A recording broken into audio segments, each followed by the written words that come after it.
Même avec l'histoire comme repère du bon sens pour ne pas recommencer les mêmes bêtises, le retour de la mode baba cool incite à penser que ceux qui subissent une grosse diabolisation jusqu'à l'os, c'est dû au fait que leurs pensées ne sont pas assez bonnes, qu'elles attirent le sabotage, même pour ceux qui le subissent depuis l'enfance. Voilà où le New Age range les diabolisés. Une partie de la mise en lumière de la loi d'attraction, c'est pour vous mettre des fausses synchronicités par rapport à vos pensées formatées, répétées en boucle qu'ils observent aussi facilement que ce que vous faites sur Internet. Ça ne veut pas dire que ça n'existe pas, bien au contraire. Des êtres très magnétiques ont pris conscience de la loi de cause à effet de l'esprit bien avant que ça soit une mode. C'est justement une partie de ceux-là qu'on manipule vers le New Age. Ils deviennent beaucoup moins dangereux. Les obscurs atténuent l'opposition qu'ils redoutent tant face à leurs plans. Une intelligence artificielle encodée pour se prendre pour Dieu, atténuant les synchronicités naturelles, en mettant des artificiels pour nous limiter. Si on se concentre trop dessus, on est à l'écart de nos bonnes synchronicités. Les repérer devient un art, l'art du discernement ne ment pas si on a la force du cœur au détriment de l'orgueil. Entre la technologie, les techniques de manipulation et la magie, il n'y a qu'un pas. Une petite rumeur glissée dans une programmation neurolinguistique et il y a plus grand monde. Mais si vous prenez conscience de cela, en vous extirpant de leur script, l'extérieur va se mettre à changer. Appelez-les agents Smith, saboteurs, obscurs, harceleurs, stalkers.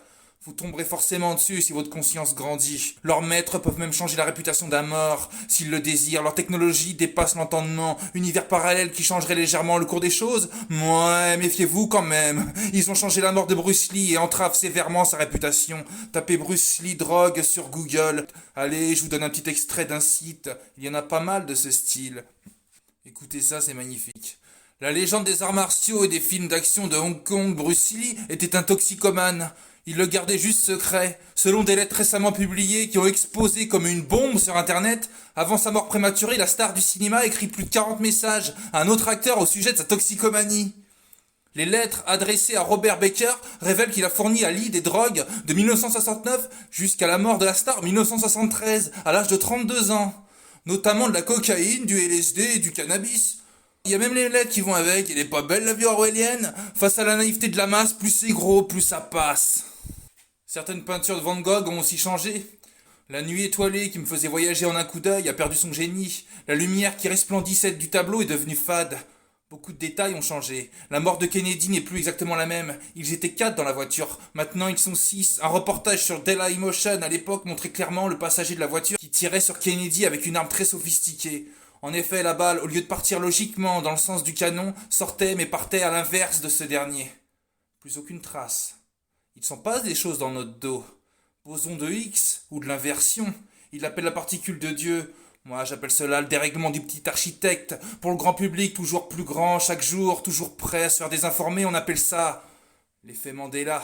On va attendre que les consciences franchissent un palier ou deux avant d'en parler. Par contre, je peux vous dire qu'ils ont horreur qu'on s'intéresse sérieusement au sujet. Autrement dit, ils sont rarement en colère. Ils en ont même fait un film. Beaucoup de youtubeurs prennent ça à la rigolade. Tavistock doit pas être bien loin derrière. J'ai un don pour focaliser mes intentions dans des contrées pas encore exploitées.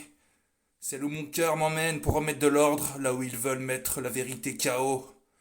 J'ai constaté la réactivité des modérateurs sur des forums parlant de l'effet Mandela, qui disent tous les mêmes excuses bidons qui ne peuvent pas contredire le bon sens, exactement comme si c'était l'encodage d'une IA. Tiens, tiens. Parler de nouvelles observations pas encore admises par la dissidence collective, la plupart du temps ça sera perçu comme un délire. Ça devient un mythe quand c'est cautionné par un grand nombre de personnes. Validé, le délire devient réaliste. Le problème, c'est qu'au moment de la validation, elle n'est plus productive face à l'ombre. Car c'est elle qui valide. Pendant ce temps-là, je vais dans un autre délire, ainsi de suite. C'est frustrant, hein? Je pense pas être le seul. Certaines vérités sont tellement lourdes à entendre pour le mental, trop virulentes pour l'ennemi, que beaucoup de dissidents préféreraient même aller vers leur bourreau. Les maîtres de l'illusion sont capables d'entraîner malicieusement un esprit dans leurs désirs, à petit feu, indétectable même pour ceux qui lisent entre les lignes, s'immisçant dans notre façon de voir les choses sans qu'on s'en aperçoive, des capacités technologiques pouvant amener des cibles sur certaines vidéos ou articles. Pour eux, c'est d'une facilité déconcertante. Leur technologie va bien au-delà de ce qu'abête votre mental. C'est d'ailleurs pour cela que c'est si efficace. J'entends souvent parler d'ouverture d'esprit. Juste parler, hélas. Repérer une personne lobotomisée par les ondes et essayer de lui expliquer. Si elle ne doit pas le savoir dans son programme, ce qui est le cas la plupart du temps, vous allez voir devant vos yeux la matrice du contrôle. Les programmeurs lucifériens ont une patience légendaire, jouant sournoisement avec votre libre arbitre, en envoyant leurs signes qui devraient vous alerter. Par exemple, un dissident avec des yeux possédés que je nommerais Satanas fait sonner 3 coups de cloche avant chacune de ses vidéos, berçant les esprits dans une ambiance diabolique, faisant même des signes occultes. Méfiez-vous tout de même. Cartographier tous les cerveaux et leurs pensées va devenir aussi facile que de voir tout ce que vous faites sur Internet. Nous percevons uniquement la pointe de l'iceberg technologique, mais c'est suffisant pour savoir que c'est possible techniquement. Et quand on sait la motivation démentielle des malades du contrôle pour manipuler la masse, ondes 5G ressemblant étrangement aux ondes scalaires, Linky, vos téléphones portables, donnant de la technologie à des personnes qui ne respectent pas, ça sert à quoi? Cet été, j'ai pu observer le contrôle de masse sur des lambdas, après l'épandage de chemtrails à foison. Des hélicoptères passaient au-dessus de la foule vautrée sur la plage. Assis sur mon banc, j'ai pu observer le troupeau arpenter le chemin pour sortir de la plage. Une très grosse agressivité se dégageait dans leur regard. Les humeurs étaient exactement sur la même fréquence. Tous la même mimique, haineuse sur le faciès. Les ondes n'étaient pas extrêmement virulentes par rapport à ce qui va leur tomber dessus.